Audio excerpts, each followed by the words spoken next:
Hi guys, welcome back to Content is Profit. We are here today with a very special episode in studio. Fonzie, we are missing you, but not really because I get our guests all to myself. And this person is very special because we met at one of the local events here in Jacksonville.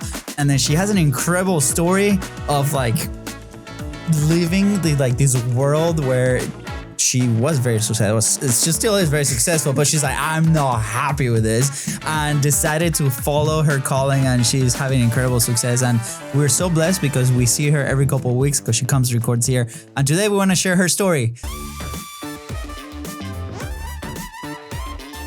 Caryn, welcome to Content is Profit. Thank you so much for having me. I'm so excited to be here. Thank you.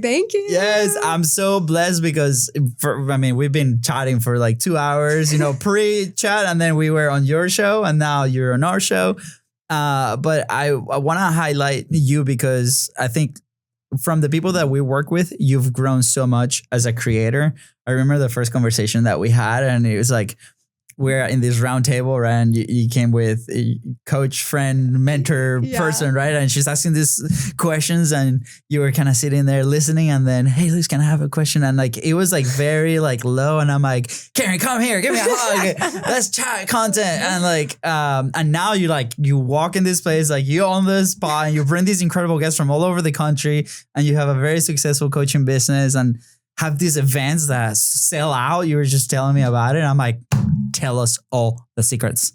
Yeah, thank you. Yeah. Oh my gosh. Yeah, we just had a She Who Rises retreat, and we did a 1-day retreat just to make it easy, local. And it was just like a way for women to connect and be, because why? Being informs the doing, and us overachievers like to do and go and go and go. And we don't like to pause. And then when you get to pause, the being informs the doing, and then you can take exciting action, aligned action, inspired action, whatever you want to call it. Yeah. And it becomes a game changer in your personal life, in your business life, in your home life, all of it. It's incredible. Yeah. And we were just talking like right before the show, and you were sharing this story of like something that you used to do. Like you're like, I used to be a parent coach. Oh, right? God. Yeah.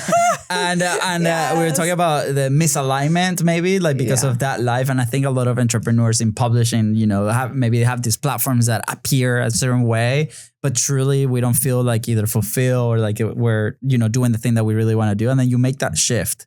So you want to share a little bit of the story of like your corporate life, I guess, to like this like transition, and then now what you're doing. All right. Do we have like 3 hours? Because it's a long. We got it. All right. We got it. Yeah. Okay. So basically what happened is I was doing all this manifestation, right? I was like, I'm going to manifest. Like, what did I say? I was still working in the family business, and it was the beginning of 2020. So before the world shuts down, I just took this manifestation course with Catherine Zinkina, and I was like feeling fire. I'm like, I'm gonna manifest $1 million month in our company.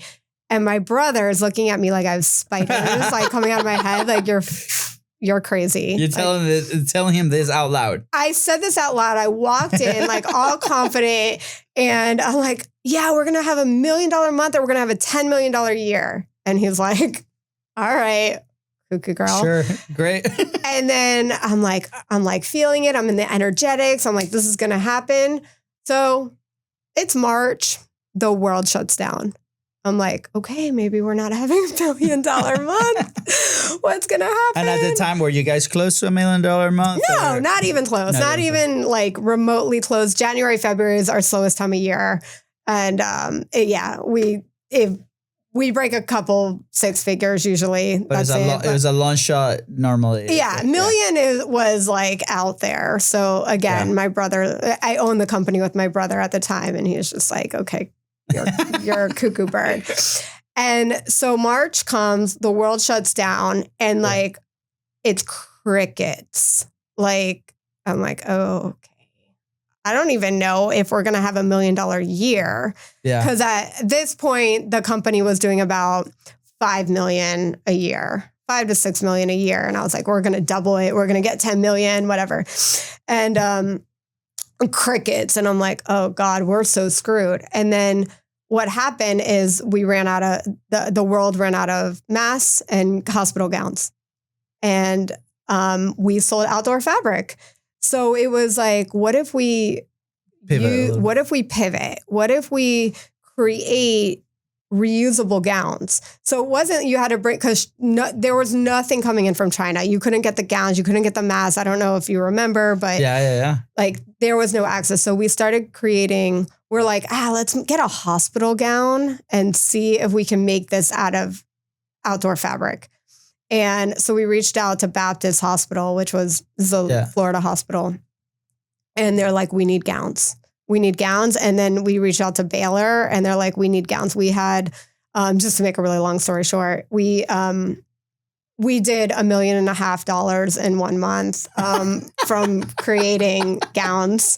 It was like this massive pivot. Yeah. And so I'm like, wow, I'm so lit up by not selling fabric, but by helping the world. I was like, this is helping the world. This is saving lives, because these gowns were for not surgical gowns. I learned so much about FDA approvals. Yeah, it was like, you have to categorize it correctly. Yeah, exactly. So we made level 1 and level 2 gowns. And I'm walking home from the park with my son one day. And remember, I was doing the manifestation course.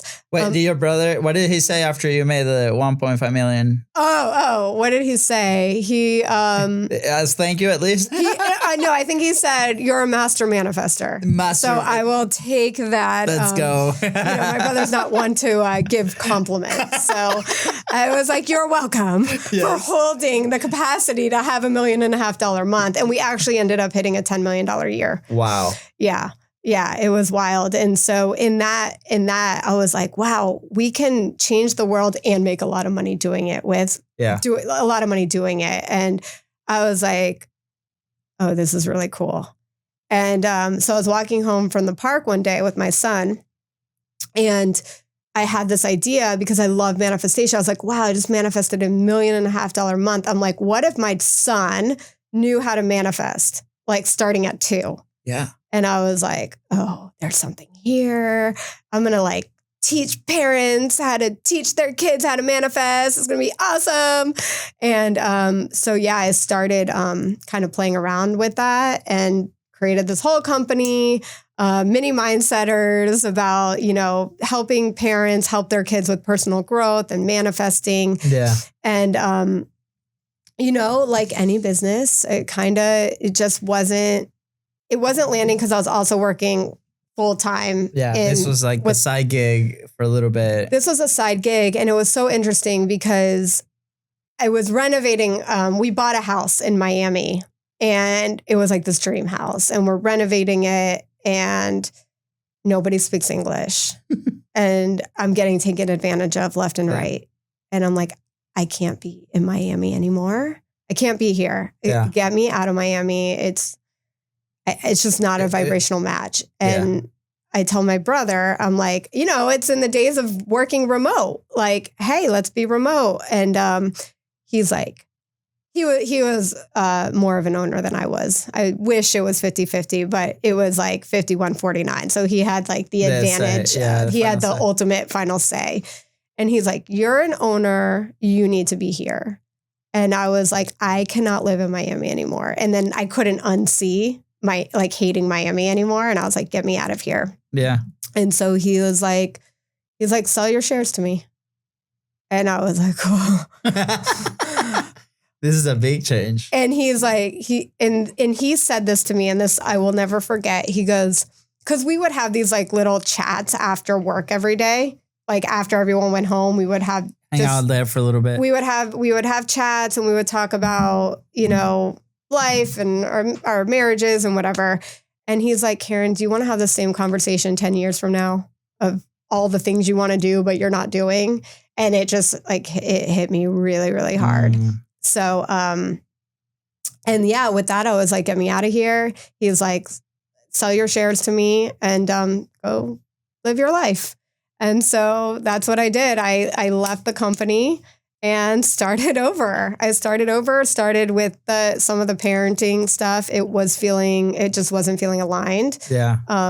I am an entrepreneur at heart. I like to work when I'm lit up. Yeah. Right. When I'm lit up. And, you know, in the parenting world, it was teaching my kid, like teaching how to be a present parent. And it kind of felt a little imposterish because I was working and not being present. So it was like, do as I say, not as I do mentality. And then I just realized that, you know, you as a parent are the role model for your child. You are the mirror for them. And so I pivoted in my fabric business to gowns, and then pivoted from parenting into pretty much like life artistry, holistic coaching, business energetics, and really helping you get out of your own way so that you can soar and fly to the moon and so cool. Keep going. And yeah, that's kind of the short version of the story. That's perfect. I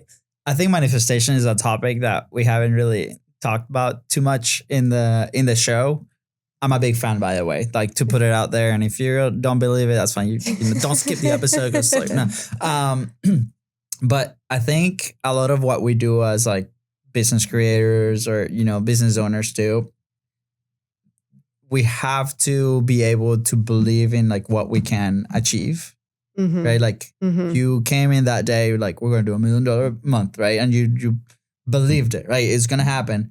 And sometimes we don't see the path from like today to that, but we believe that's going to happen. I remember yesterday, we were just talking about this. Like I had a conversation with Fonzie, who's finally back. Let's go. And we're about to hop on a workshop, a 3-hour workshop that we did for Business Creator Club, which you can go to businesscreator.club and join. You'll see it there, where you can build your high ticket offer. And we've been talking about this high ticket offer for a long time because especially when we acquired the studio, people in our community were like, oh guys, now you have this location where you can fly people in and do all these amazing things. And we're like, oh, overwhelmed, right? Capacity. Overwhelm is just living in the future though. Is it? Mm-hmm. Okay, we'll talk about that in just a second. We'll put a pin on it. And then anyways, before the thing, I remember telling him like, dude, he's a new dad, right? So there's a lot of things happening in his world that are new and things. So it's like, are you sure you want to be part of this? Like, do you want to be part of the workshop? Because I need the energy. I need good energy because we need to we're creating, right? Like, and I need Fonzie that, you know, came from Texas and we're doing mud runs together. And like, I need that Fonzie like in this thing. And ultimately we decided that he was going to be almost like a part of the audience. And then I was going to lead the thing. But we ended up talking about, you know, confidence building and manifestation. I remember my mom sharing this with me where it's like, dude, you as a kid, you were anything that you wanted, you will get. And like you would never, and it's like, I want that toy. And it's like, somehow you got it either from us or from your uncles or from your family or like a friend that gave it to you. Like somehow it will happen. And she said that she started noticing these patterns of things that I was manifesting. And at the time we weren't really like aware of manifestation per se, right? Then she starts doing martial arts and Tai Chi specifically. And she starts connecting a little bit more spiritually with this energy and things. And we, you know, Reiki and like all these things that in the, I guess, real around, you know, regular normal world is like, oh, this is crazy. And by the way, I'm married to a pharmacist. So imagine our household, right? It's like yin and yang. So anyways, like, so we grew up in this environment where we're very encouraged to manifest and be like, whatever you want to do, you can do. Like my dad was like, dude, you want to be a shoe shiner? Be the best shoe shiner there is, but I'm not going to stop you from doing that. And in our world was being a professional soccer player. And I remember going to bed and visualizing and repeating this phrase, I'm the best and I'm going to play in Barcelona. Because I'm a huge Barcelona fan, right? And every single night I will imagine myself playing in the city and doing this. Somehow things aligned and I end up at 18 years old playing in an academy in Barcelona. Yeah, because when you visualize, your brain doesn't know the difference between real and imagined. Exactly. So you're like collapsing a timeline because your brain has created this reality faster because you visualize it so much. That's why Olympians are always doing. There's a visualization training, like they do sessions. It's crazy. So like obviously later we started doing this, but sometimes like we're so, as an entrepreneurs, and maybe like we can, you know, start weaving that thread is we get so bogged down in the day to day, maybe that we forget kind of like where we're going or visual or having hope or like knowing how that looks like. Right. So Fonzie, for example, he has a background in his computer is like his vision board. And I was like, man, that's awesome. But I remember sometimes I had that in my computer. I had my background for a Jeep. I wanted a Jeep so bad a long time ago. Now I have it, which is great. Achieved it, manifested. But I remember seeing it. And then after a while, you almost become blind of that. So yeah. I have, I have a lot of stuff going on my phone right now, but a whole vision board just as my screenshot. Yes. Hey guys. Zoom in, yeah. So, but again, like what is it? Like we have it there, but it's like, my question is like, do we actually pay attention to it? Like, what was the last time we actually saw it? Right. Mm-hmm. So like as entrepreneurs or business owners, because especially with like content, right? There's a vision, there's a message that we're sharing with the world. We're also encouraging those visions to the people that listen to us, right? It's like, you can build a business, you can create a profitable podcast, a podcast platform. Like we can do that we're almost helping them manifest all this. Like what are some things that people can start doing today to achieve that success, however that looks like to them? One, it's nervous system calibration, because sometimes we hit upper limits and it's like if something feels good for too long, we're like, wait a minute, this doesn't feel normal. And then we get in scarcity mindset and we're going to start I don't like this word, but self-sabotaging, right? We're going to bring us back to the emotional home. Like if anxiety, right? Fear is excitement without the breath, right? It's like we come back to this place of my emotional home. And so if you want to manifest something that is bigger, it has to be, I don't like putting boxes around anything. Okay. So I used to be like, well, I'm going to like what I said with my business, I'm going to manifest $1 million a month. Well, I almost limited myself by putting a number on it, right? Yeah. We did 1.5, but what if I did say $10 million? What if you, right? Yeah. It's like, we don't want to limit ourselves, but why do we want to manifest the thing that we want, right? Let's say money. Let me ask you, if you were to manifest, why would you want to manifest more money? That's a good question. I guess it means more opportunity, allows me to grow, allows me to support my household, allows me to do things in my private life that I've been wanting to do for a long time. Help Katie, pay for school for the kids. Which gives you what? Joy is the first word that comes to mind, right? Like it makes me happy, I guess. Yeah. What does money give us? Or we think money is going to give us all these like freedom, extra, right? Extra. But it's joy, freedom, right? And those things, if you want more money, you got to start feeling the thing you think the thing that you think money is going to give you now. Like the thing that comes after the money. Right. So it's like, if you start feeling joy now, right, then you're going to be able to manifest and collapse the timeline quicker, because your brain doesn't know the difference between real and imagined. So if you're constantly, like, think of your body as your subconscious mind, right? Like your brain is 95% subconscious, 5% conscious. And so your reality is run by your subconscious mind. So if you think of your body as your subconscious mind, it's a feeling, right? It's like, how do I feel in my body? What am I noticing? If I have whatever the money is, let's say $10 million in my account, how's that going to make me feel? Yeah. Right? It's going to make me feel a certain way in my body. And if you start showing up every day feeling that in your body, you're going to manifest where you want to be a lot faster than where you are now. Yeah. And it's frequency. Yeah. Right? Money's energy. It's energy. So whatever it is, what you want to manifest, a trip, you want to manifest a relationship, it doesn't matter. It's like, how do you be that version of you as if you already have it? Because it's not the thing you want. It's the feeling you want. So you get to start feeling into that now. Yeah. But every day. So what I do with my son every single morning, I say to him, I'm like, are you ready? He's like, for what?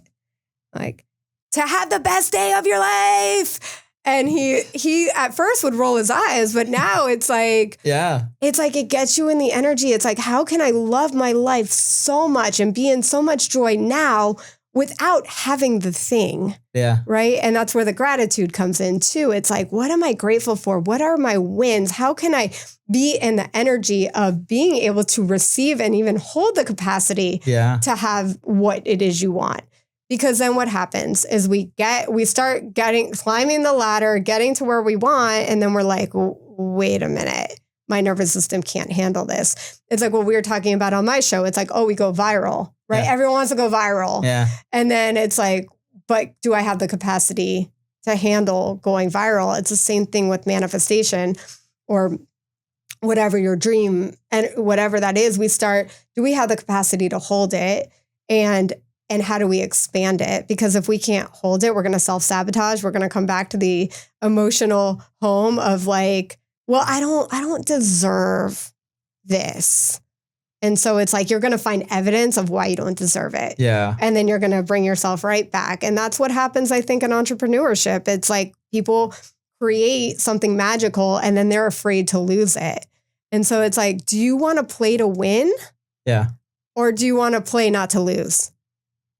So really big different mindset. Yeah. It's same thing with sports, right? It's like, have you ever watched a football game and you're like, oh, they're just keeping it safe because they don't want to lose. And you're like, throw the ball. Just go for it. Right? Because it's like, are they playing not to lose or are they playing to win? It's the same thing in your own life. Yeah. It's like, how are you showing up? Like, are you going all in? And what does that feel like in your body? There's a war on happy people. It's like, you can't be this happy. Like, yeah, that's crazy. Like, right. And then the haters come out if you're actually living your life because now you're not relatable. But it's like, no, how can today be the best day of my life so far? Yeah. And we are talking about even with us, it's like, what are 3 wins that we had today? Yeah. And it's like, oh yeah, this is a win because we forget that how far we've come. Yeah. And then just going a little further, it's like, are you in the gap or the gain? This is by Dr. Benjamin Hardy. It's like, when you're in the gain, you're celebrating the wins. When you're in the gap, you're like, oh, this is where I am now. And this is where I want to be. And I'm not there yet. And I'm going to be upset and in the comparisonitis of all the reasons why I'm not there yet and then feel like shit. Yeah. Powerful stuff. So, bunch of questions. Yeah. Let's go. Okay. So, maybe I'm going to play devil's advocate here because there might be people, I'm a true believer. I might do like, yes, 100%. I actually have tattooed in my back, Semper Felix, which means always positive in Latin. And so, since a long time. But I understand, and I've dealt, and I have people in my life right now that might be in a spot where it might be really hard to feel that feeling of after achieving what they want to achieve, right? Mm-hmm. So if you're in that rut, like where it's like, oh man, I am aware of these problems that are happening, maybe in my private life, in my business, right? Or man, my business is not going the way that it's going, the way that I want it to go. I'm aware of the problem. I think that's step number 1, like becoming aware that thing is happening. But then I fail to see the other side, and even like I don't even remember how it feels to feel good about achieving a goal, right?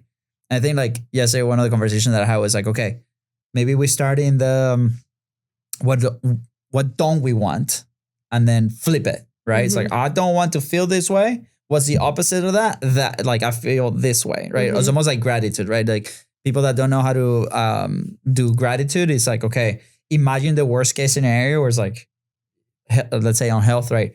You're sick in the hospital. You can't walk. You can talk. You're like all these things. What's the opposite? I'm grateful that I'm walking, that I'm breathing, that I'm like being able to share time with my kids, right? Like all these things. So like what's a tactic or something that people can do if they're like in that rut, in that really, what you call the gap, right? Mm-hmm. Like, how do we flip it? Well, one, it's celebrating the small wins. It's like, where did you actually show up today? Or where did you have a small win? It could be as little as I got out of bed today. Like, it could be that. It could be like, I'm still here. Yeah. So I'm alive. So I have purpose. And I like to do what's called, I learned this from Jen Gottlieb. I forgot the name of her book, but she talks about creating a badass list. And it's like, you just write all the things down that you've done, that you've succeeded in, but read it as if it's not you reading it as if you're reading it about somebody else. And it just reminds you how far you've gone, as far as like, okay, embracing the suck right now. I don't know how to feel good. I don't know how to feel joy. This is when you really drop into your body. There is a time in your life, I'm 99.9% sure that there was a time in your life where you actually felt good, even if it was for 1 minute or one day. Yeah. And it's like, go back to that moment and just drop into your body and being like, okay, I became a dad, right? Or a mom or whatever. How did that feel? Right? It's like going back to the visualization. Yeah. But it's not just visualizing it in your mind. It's feeling it in your body, because then it's this reminder that you can actually feel that right now without the actual thing, without having the thing. Yeah. Right? It's like, I don't know what it feels like to have $10 million in my bank account, because I've never had $10 million in my bank account. But what will $10 million give you?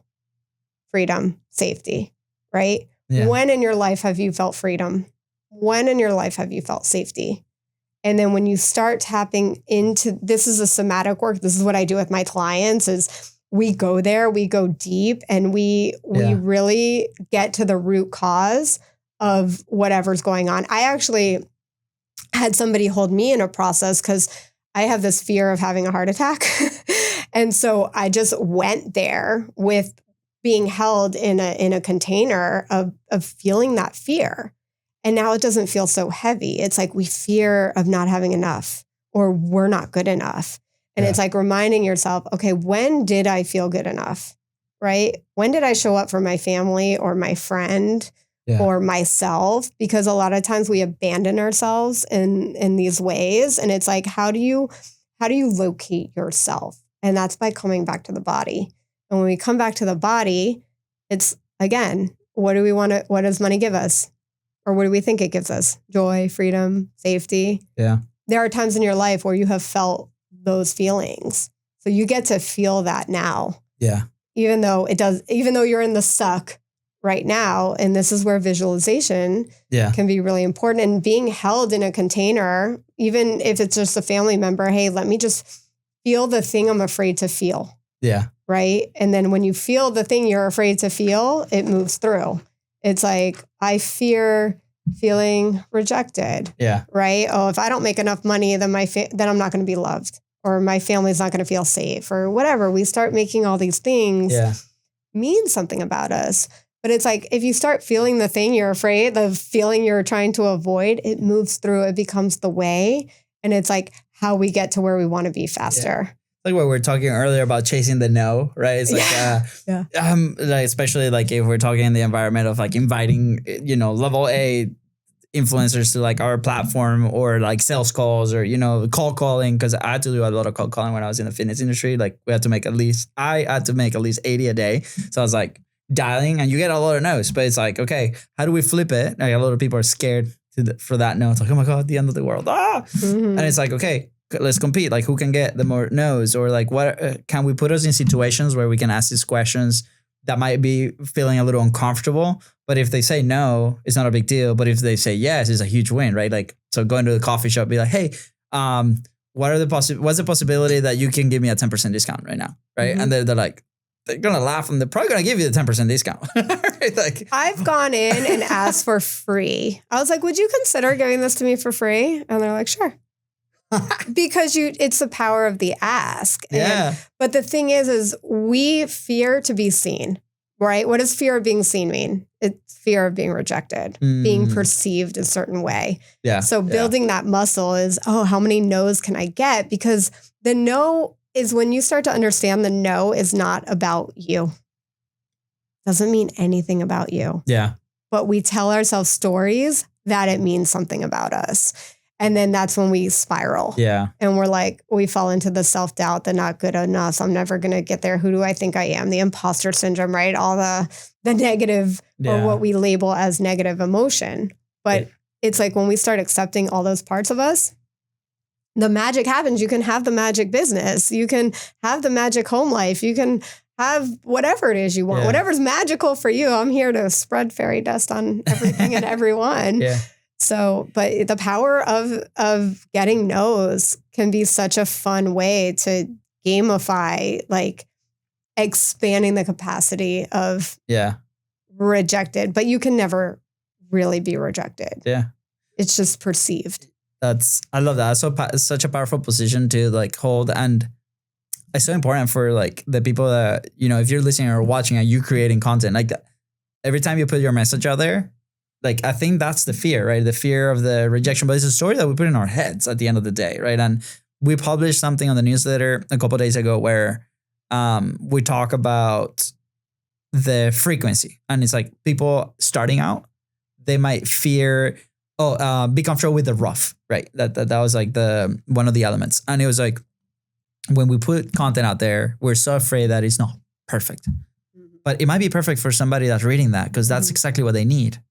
And the perfect is like maybe our own standards, but maybe we haven't become the person to like get it to those standards still, but we need to push through that to become better and do that, right? Like if let's say you're starting to play a sport, like for the very first time, are you going to be good at it? Probably not, right? Like we need to put in the reps. It's the same thing with things like if you're a business creator and you're creating content for your business, it happens. And a lot of it, we were talking about the personal growth that goes with it, right?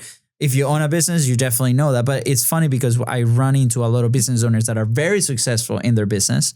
But then when we put a camera in their face, it like flips. It's like back to kindergarten, right? You're like, what is happening? You're like, you are an expert in this topic. Like what changes, right? Like what? And I think you're just describing is like that fear of being perceived outside of maybe our bubbles that we're used to, like our companies or our families or homes. They're like, man, like what are people going to think about this? Or I don't know. So you've already mentioned a few things that we can do internally to do that. And I think it's so important to be like, what's on the other side at the end of the day? That, you know, these algorithms, like if your content is not good, it's not going to be shown to anybody. That's number one, right? Like people want to consume. The more you put quality content that people want to listen, the more they show it. So I think it's a good thing when you put in these reps. If you don't have enough views, they're like, okay, what can we learn from this? And how can we make it better? The other thing is like, are you comfortable with your own message, right? Are you comfortable with your content? Maybe your message is not meant for millions of people. Maybe your message is meant for 100 people. Like just this morning, I saw a post, Gary Vee. He's like, this is what it looks to 10 people. What is it? 10 views. This is what it looks like. And it's like him sitting in a table with 10 people. 100 people. This is what it looks like. And it's like him in like a little college stage, right? 1,000 people. This is what it looks like. It's him in like a little bit more big auditorium, right? And imagine you sitting down in front of 10 people, right? Sharing. It could be intimidating in person, but it's amazing. Like you're creating that impact.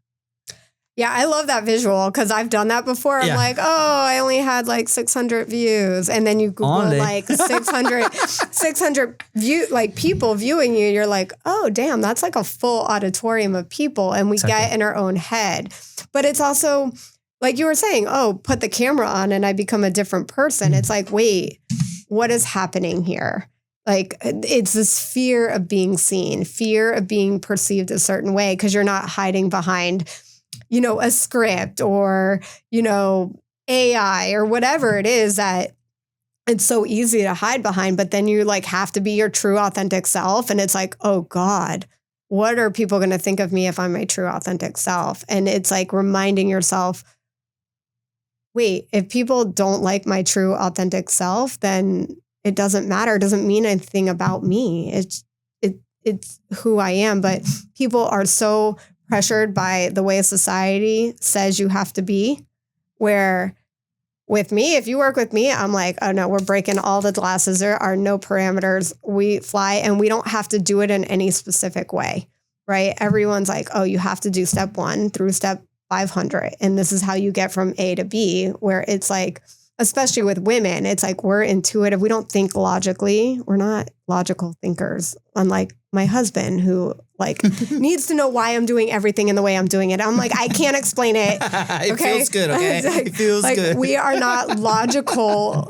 We are not logical buyers. We're not logical thinkers. Yeah. We are emotional, intuitive buyers, doers. This is how we show up in our life. And it's like having permission to just be you. Yeah. And if somebody perceives you in a way, that's on them.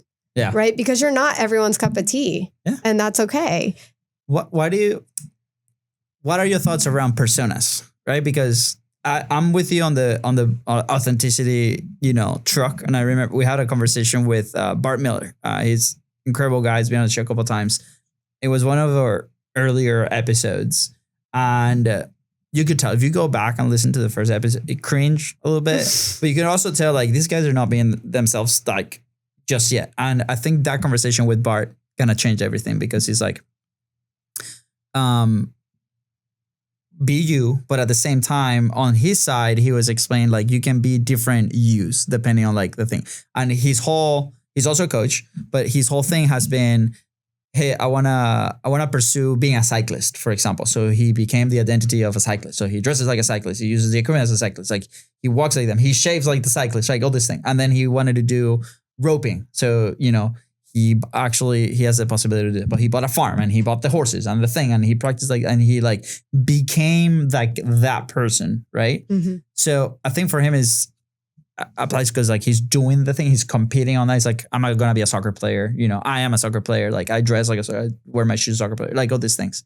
But we often transfer that also to when you create is almost like you have this creator persona that you tap in, or people use it as a tool maybe to tap in and be able to create. But then it's exhausting because it's not really you. That's right. Right? So like, what is your thought on it? Like to me, I decided, this is me, man. Like this is my accent, this is why I talk. Sometimes I say bad words, sometimes I don't, sometimes I forget English. And this is like fully me. If you tell people, because like if you meet me in person, this is me. Yeah. Yeah. Yeah. I like to do this little experiment. So pretend you're holding a rock, like as hard as you can, like hold on so tight, like your life depends on this rock. You feel like you're white knuckling. Yeah. Right. And now let go. And it's like surrender, relief. Right. It's like when we're holding on to be somebody we're not, this is white knuckling our way through. And it's like, if we're going to continue to white knuckle, what's going to happen when you actually want to connect with somebody in real life? Right.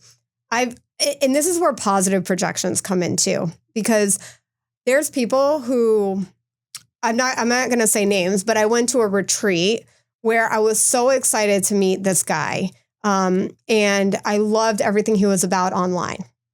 And then I met him in person and I was like, what a douche.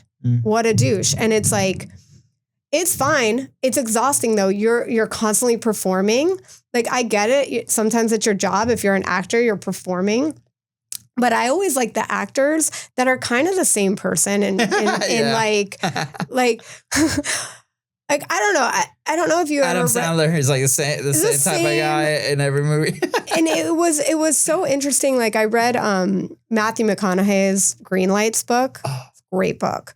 And it was just so interesting to hear his story. And it's kind of on that. It's like performing like, who are you? And if you're not being yourself, you're being exhausted. You're exhausting. It's okay if you want to take on the identity of a really fit person. So I'm going to show up every day as a really fit person, right? But who are you at your essence? And when you're not showing up as your actual essence, you're going to burn out. This is why burnout, I'm sure creators all the time burn out because it's like, how much can you still put on this show of not being who you are? Yeah. Right. I met this woman. I was like, wow, like so excited to meet her.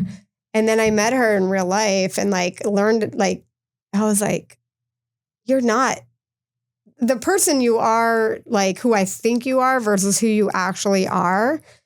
It was interesting. And I have to watch my own judgments too, right? Because if you judge it, you're stuck with it. And it means your life's a mirror. So if you're judging it, you're doing it in your own life in some sort of way. Yeah. So it's like, wait, where am I performing in my life also? Yeah. Where I'm not being authentic with who I really am. Like who, if there's a fly on the wall or an invisible person following me around, am I being the same person I am at home than I am when I'm out or share? Like, do as I say, like my husband would always say, do as I say, not as I do, right? He's a personal trainer. And it's like, he tells all the clients what to do, but he's not doing it himself. It's like, you need to be the role model of whatever it is that your message is. Yeah. Because if you're not also doing it, then that is being a fraud. Yeah. Right. It's okay to be a beginner. And like, I'm a big like be, do, have, right? Like I want to be a top coach, right? I want to have a 7-8 figure business. It's like, okay, how am I showing up? What am I wearing? Who am I talking to? What rooms am I getting into? How am I stretching my capacity to be that version of me that feels this highest version, this higher self, right? Yeah. But it's like, I think it's okay to want to learn different things, right? The roping, or the cyclist, those are just skill sets. Yeah. I don't necessarily think that's being like a different persona. Yeah. But it's like, are you role modeling for your peers or your audience as you are at home? Yeah. And I think that's a huge disconnection with self. Yeah. If you're not, that's a competing. Yeah. You're competing with yourself. You're white knuckling yourself. Yeah. I think I love this because I've been in the position of like that. And I was like, man, that's like, it feels exhausting. Right. And then we made the decision to kind of change it. And I think we're like at peace with it. Right. Like, especially like in the content world, we see this all the time. I have people come into a studio where they might want to have an entertainment podcast. Right. And it's like, hey, we want it to look like this. I'm like, are you like that? Like, is that the type of people that you want to interview or the type of people that you want to talk? Do you actually talk like that? Like you seem like a very different person. And it's like, why don't we create like a show that aligns with you, right? Like all the, and sometimes people are like, no, but that's not where the money is, right? Like they connect that to like maybe the money, right? Or we have the other case where like they're like very amazing professionals and they like have these years of experience. And just because the medium on where we communicated is new, then we feel like we're not worthy to do that. We feel like the beginners because the medium is new, but we're like, the message we know, the message you are an expert on. We just need to get it out so then there's like friction there too. Is like, so the environment is a friction. And then like maybe sometimes like who we want to become is also like a friction is not aligned, right? So what you're telling me is like, once we're at peace with ourselves and we accept that, then we're in a place where we can make the decision a lot easier, where it's like, I am going to take on that identity, like of podcaster, for example. It doesn't mean that it's a different you or a persona. It's you. It's just like, now I'm envisioned like I deliver a clear message, right? Like I envision like the feeling of after recording is like a feeling of like excitement because people are going to listen to my thing, for example, right? I'm trying to bring this like life lessons that we can apply to like maybe a specific situation of creation, right? Like I think it's such a close reflection for us to like learn about ourselves because we're putting it raw out there, right? Like it's crazy. Like it's, and it's such a vehicle for learning about ourselves. Yeah. And life's a mirror and it's, who are you trying, you know how people are like, oh, they won't like me or they're going to think this about me. It's like, who's they? Yeah. Like, who's they? Some stranger on the internet that you have no idea who they are. Right. It's like, it's like when we become living somebody else's life, it's like, oh, well, that's going to make me more money. So I'm going to do that route. But if it's not in alignment with who you are, you're never going to make money because you're never going to be in the energetics behind it to back yourself to continue to do the thing. Fitness, yeah. It's like Gay Hendricks in The Big Leap. He talks about zone of genius and zone of excellence, right? So there's things that we can be really good at and an expert at. But if it's not lighting you up and it's not your soul, like being like, I would do this even if I didn't get paid for it. Yeah. Like you're becoming in a different box, in a different category. So it's like, if I'm just doing the thing because this is a easy way, right? Or we think it's the lowest hanging fruit, then we're not really being soul led. Yeah. And it's not for everybody. Some people live on a hamster wheel and they just want to like be in certainty every single day. They want to know every morning I'm going to eat my eggs. And then at this time, I'm going to go to the gym. And at this time, I'm going to go to my 9 to 5. And then I'm going to come home and then I'm going to be with my family. And that's my day every single day for the rest of my life.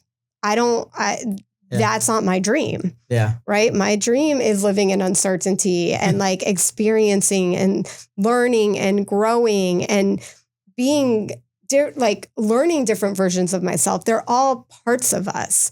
And it's like if we're just chasing money, is that how you want to be living? What would be the encouragement to somebody that are like, well, that's nice because you maybe can say that because you might have a successful business or you sold your company, right? Like, because we hear that comment from a lot of people that might already be there and they're like, this is how we should do. But like, again, devil's advocate, right? Like we deal with a lot of people that are trying to get out of that funk. And it's like, hey, how do I actually get out of that funk? If that's nice that you got there, but now I'm eating crap right now. Right. It's like, what can we learn from this conversation? Focus on the small wins. Yeah. Right? Celebrate the things that are actually working. Yeah. Right. What did work today? Yeah. Like what worked for you today? Yeah. Right. Celebrate that, because what happens is the RAS, reticulated activating system, is going to find evidence for whatever it is that you believe. So whatever thoughts don't hurt us. Yeah. Right. We have like 85,000 thoughts a day. Don't quote me on that. But the thought that we believe is the one that hurts us. So if we start believing the thing that person said about us, there's 85,000 thoughts you can have and you're going to keep spiraling on that one thought. Yeah. It's like, let's think a different thought. Let's think a good thought. What of those 85,000 thoughts, one of them needs to be a good thought, right? And it's like, let's choose again. Let's choose another thought. You have the power. And it's like, sometimes use the mind versus sometimes it's like, the mind is always going to try to find what's wrong. It's our reptilian brain. It's always going to be like looking out for the threats. What's wrong? How do I stay safe? But it's like, let's choose a different thought. Yeah. It's like when you start looping in. Do you have a method of like resetting those thoughts? Right. Because I've used a couple where breath is one where it's like, okay, I become aware of the problem and maybe the feeling of that. Yeah. And I'm like, okay, I know this is where I'm at. Almost like I step out and I'm like, okay, I'm angry. Let me feel the anger for a little bit, right? Yeah. Like it's good. But then to reset, maybe I do 5 deep breaths, right? It's like belly breath. Yeah. And then after my 5 breaths, it's like, okay, now I'm done with anger. Let's focus on the good thought, right? On like, or, you know, the solution or whatever we're tackling there. What else? I remember my mom early on, she's like, yeah, feel the anger. This is like on the soccer field. I remember like, oh, the coach, like I'm bench or whatever. Like it was a negative situation. And she's like, she uses that tool as Ho'oponopono maybe is the name. Oh yeah, Ho'oponopono, yeah. Yeah, so it's like, thank you. It's like almost like saying thank you to that situation and then flipping it, right? And it's like, you can find your own system, right? Do you have some methods of resetting? Yeah, so it only takes, this is not my research. Neuroscientists and researchers say it only takes 90 seconds for an emotion to move through. But what happens is we feel the discomfort, the anger, the anxiety, the whatever we're feeling in our body. And then we think about what we're feeling and we're like, wait, I don't feel comfortable in my body. Let me think of all the stories that make sense of why I'm feeling the feeling. Almost like justifying that feeling. That's right. Because what does the mind do? It justifies. Yeah. It's logical. That's what it wants to do. So the next time you're feeling angry, and usually like there's always something deeper under the feeling, right? Like under anger is always is sadness. Usually it's like we use anger to hide sadness, right? We don't want to feel vulnerable. So we get angry, we blame. But something you can do is be like, okay, what feeling am I avoiding right now? Right? And it's like, okay, I'm avoiding feeling sad. Just give me 90 seconds to feel sad. Yeah. Without any story, in full sensations. Like, where am I feeling it in my body? Okay, I feel sadness in my gut. Usually it's like your gut, your heart, your throat. Those are the three main points of where you really feel the deepest emotion. It's like, okay, I'm feeling really anxious in my body. I'm feeling, what am I trying to avoid, right? I'm trying to avoid feeling anxiety. What happens? You start creating more anxiety because now you're trying to get rid of the anxiety. And then you start thinking about all the other things that you got to do and continue to do. And like, why am I, okay, it's not going away. So let me think about why I'm feeling it. Instead of like, okay, what sensations do I feel? And you can do somatics with this where it's like, okay, what color? Like if I gave this a color versus a story, what color is it? Is it dense? Is it porous? Is it big? Is it small? Is it opaque? Right? Is it transparent?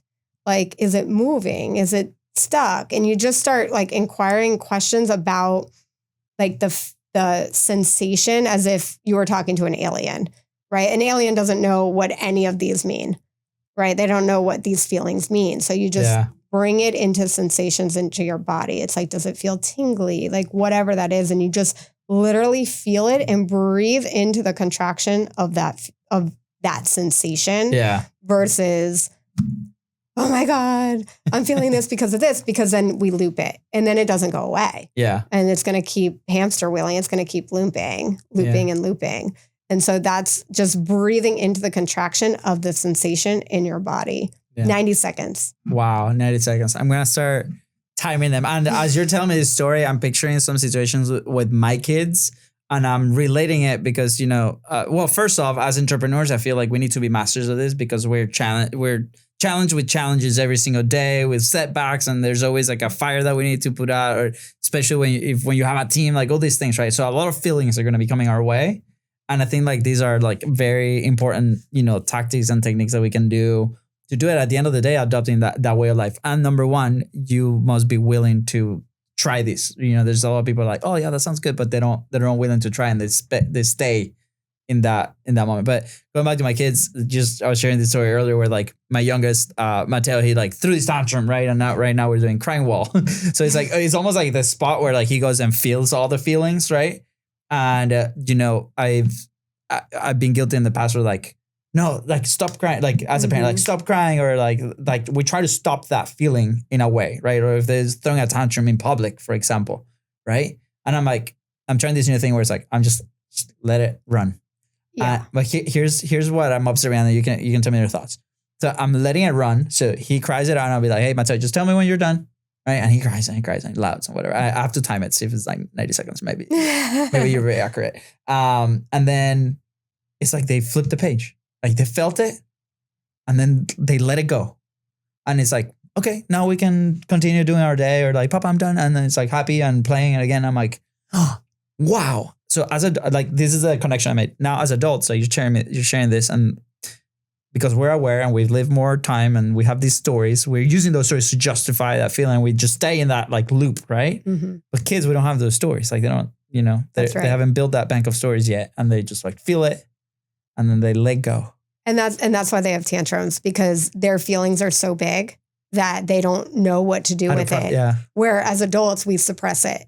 And we're like, oh, we're not allowed to express how we feel because then I'm perceived a certain way as weak or get over it, or it's not a big deal. Like animals in the wild, after they have a fight, what do? They just shake. They shake it off. They shake it off. And they're not stuck in this story of, oh, I should have done that fight differently. Right? I should have said this instead of that. Right. And like shoulds are just a mental contract of what we don't know. Right. Yeah, so it just becomes really interesting. And especially with children, their brain isn't developed until they're like 27 or something. So they don't know how to manage their emotions. And when we start telling them, hey, stop crying, right? It's like we're telling them that their feelings aren't valid. And then what happens to us as an adult? Like, I'll give you an example. So as a woman, I'm going to give you a little male, female here. I'm ready. Okay. So let's say I wake up late to go to work or start my day. And that snowballs into just not the best day ever, right? I woke up late. It just kind of, that was a momentum I was in. It was a bad day. And I come home and I tell my partner or friend or whoever, and I'm like, man, I woke up late. I didn't have a really good day. And my partner says to me, well, you should have woken up earlier. That's not what I need in that moment, right? Yeah. That's as a woman. Like, we know what we should have done. We know. We don't need you to tell us in your logical brain of how, we should have woken up earlier. We need to be seen, heard, and understood, and like validate our feelings for having a hard day. It's the same with children. It's like when you're having a moment about anything and somebody says you're making a big deal out of it, how does that help? It doesn't. And the same with children. It's like they want the red cup and you have a blue cup, and they're freaking out because that you gave them the blue cup, but they really wanted the red cup. Like, as an adult, we're like, this doesn't make sense. Same cup, just a different color. But they have to have the red cup. They don't know how to manage those feelings. And when we start validating feelings, this is like anybody, kids, adults. Adults, yeah. When we feel validated in how we're feeling, it moves through so much faster. But when you're telling us our feelings aren't valid, that's when all my God, my brain is freezing right now. The resentment comes in, right? It's like, I remember, whatever, this is a little personal, but my mom went on a trip with my sister-in-law to Paris and did not tell me they were going on this trip together. And the night before, I was at my mom's house doing some work, and she's packing for a trip. And I'm like, where are you going? She's like, oh, I'm going to Paris. And I'm like, what? You're going to Paris? And I'm like, on a cruise, because my mom loves cruising. And she's like, no. I'm like, on land? Like, yeah. Are you going by yourself? No. Like, avoiding. Avoiding right? to say, avoiding to tell me that she's going with my sister-in-law to Paris. And I was so hurt and I was so upset by this. And I'm talking to my brother about it. And I'm like, this was like, I am so hurt. And my brother's like, you're making a big deal out of this. And that was just like the ultimate, like, bomb. Yeah. Like, I was like, wow, this is what my family does, is like, let's just sweep it under the rug. And then this is what happens as an adult, right? We don't repair. We sweep feelings under the rug. Why? Because it's uncomfortable. Yeah. Why? Some people avoid conflict. Why? It's uncomfortable. And so nothing gets repaired, right? And this is kind of what happens. And so even with kids, it's like validating their feelings is so important as a little one. So just some feedback for you. The next time he's crying for whatever reason, because he can't take 3 stuffies versus 2 stuffies or whatever, vice versa. It's like, you can tell him, oh, I understand why you're feeling this way. You were hoping to take 3. You were hoping to take 3. It's just that simple word of like, you were hoping for this, validates them in that experience. And then they can take the 90 seconds, go cry it out on the wall, and then come back to it because they let it move through. Yeah. Oh, so good. I'm elevating my skills. Let's go. All right. We're almost at time.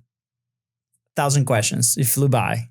Yes. Do you think people are scared of feelings? Oh, 1,000%. Because society tells us feelings are bad. Because if we feel sad, we're weak. And then if we're weak, then we feel rejected. I think also that's a lot to do with the country we live in, like America, for example, the United States, right? Like there's other cultures, obviously. I've been very fortunate I grew up in South America and Venezuela, right? I lived in Spain, in Italy, and emotions run wild over there, right? It's almost like welcome, right? Yeah. In Italy, above everything. But so if we get like now we're because as a business owner, right? Like those listening, you're also a leader, right? And then, maybe we feel like we need to put a front, like for customers or for our employees, or like there's like this separation of like maybe we build this bubble around us, right? That maybe a few people know the real us, but on the outside, not really, right? And we're telling everybody, okay, how can we be authentic in front of a camera or authentic in front of our teams? And feelings is a big part of this.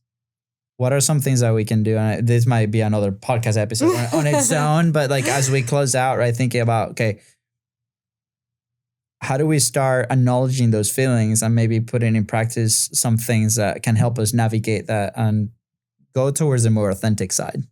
Yeah, I mean, use your shame as your superpower.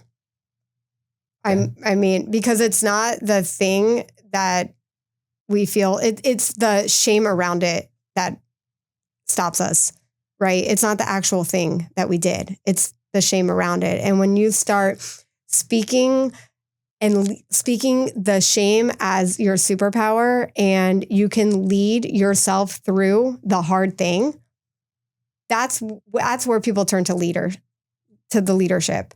It's like, oh, you navigated, let's say, a divorce, right? You were able to navigate and still lead us by leading yourself through the thing that sucked. That's how leaders are born. It's like, yeah, you can lead when everything's wonderful and great, but how do you lead when shit hits the fan and you're in the suck or you just lost your best friend? Like, are you still able to show up and lead yourself through it? Because when those things happen in your life, look at them as happening for you. Because it's like, oh, this didn't happen to me. This happened for me. Why? Because now I can lead other people through this thing in an easier way, in a new way. And to me, I think just turning your shame into your superpower, I think is the way that you can start kind of flipping it. I love it. Caryn, thank you so much for coming and showing up in Content's Profit. So good today. A lot of internal work I got to do. I hope you too, because it's going to help us be better business owners, business creators, and people, that tackle content. Is going to make your life a lot easier. This was so good. I mean, we're going to have to do a part 2 at some point. Yes. I'm gonna report on everything that we did today. Caryn, where can people find you, connect with you? Yeah, I hang out mostly on Instagram, just Caryn Meininger.